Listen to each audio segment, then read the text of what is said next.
నిన్ను మెచ్చి నీ కోసం వచ్చానులే, కడదాకా నిన్నింక విడబోనులే.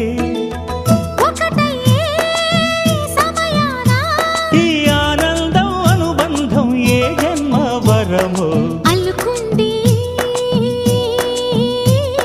వల్లెవాటు చేరమంది చెట్టు చాటు.